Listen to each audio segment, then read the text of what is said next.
మొన్నటికి మొన్న ప్రకాష్ రాజ్ గారు మాట్లాడారు నా మీద. అరే నేను మాట్లాడుతుంది ఒక హిందువులు అపవిత్రం గురించి మాట్లాడుతున్నాను. ఇందులో ప్రకాష్ రాజ్ గారికి సంబంధం ఏంటి? ఇందులో నేను ఇంకొక మతాన్ని నిందించానా? ఇస్లాంని నిందించానా? క్రిస్టియానిటీని నిందించానా? అపవిత్రం జరిగింది, ఇలా జరగకూడదు, ఫుడ్ అడల్టరేషన్ జరిగిందని మాట్లాడుతుంటే దీన్ని గోల చేయకూడదంటే అంటే తప్పు జరిగినప్పుడు మాట్లాడకూడదా? ఒక అపవిత్రం జరిగితే మాట్లాడకూడదా? దేవతా విగ్రహాలను శిరచ్ఛేదం చేస్తే మాట్లాడకూడదా? ఏం ఏం పిచ్చి పట్టింది ఒక్కొక్కళ్ళకి?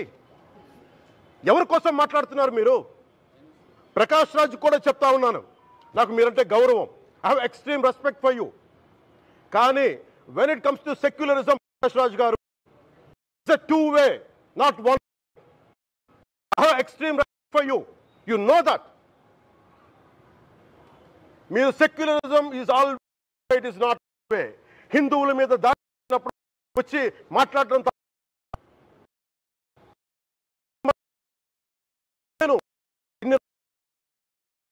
మంది కౌలు రైతులకు ఇచ్చాను, ఎంతమంది ముస్లిం ఇస్లాం రైతాంగానికి ఇచ్చాను నేను. ఇదే ఎన్ని మద్రాసాలకి డబ్బులు ఇచ్చాను నేను, 25 లక్షలు 30 లక్షలు ఇచ్చాను, నేను ఇచ్చినవాడిని. నేను నాకు అన్య మతం ఇస్లాం మీద గౌరవం ఉన్నవాడిని, క్రిస్టియానిటీ మీద గౌరవం ఉన్నవాడిని, చిన్నప్పటి నుంచి కూర్చొని మిషనరీ స్కూల్లో చదువుకున్నవాడిని. నా టీచర్ చెప్పిన సూక్తి, తను తగ్గించుకున్నవాడు హెచ్చింపబడని చెప్పి బైబుల్ సూక్తిని ప్రతిసారి కోట్ చేస్తూనే ఉంటాను. ఇది నా గౌరవం, ఇది నేను చూపించే గౌరవం. మీరు మాట్లాడితే కూర్చొని నేను పాటించే ధర్మానికి అపవిత్రం జరిగినప్పుడు నేను మాట్లాడకూడదు, మౌనంగా ఉండాలి.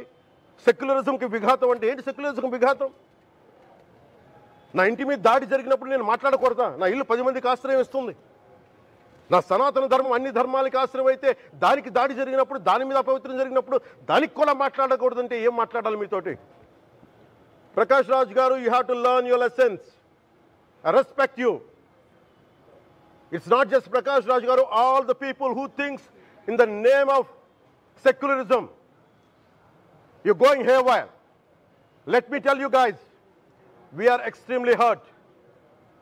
Don't make a mockery out of our sentiments. We are deeply, deeply hurt. It's not fun for you, fun for you. Maybe it might be fun for you. It is not fun for us. It's a deep anguish, deep pain. Don't you ever forget. Before you come and think 100 times and say, talk about Sanatana Dharma.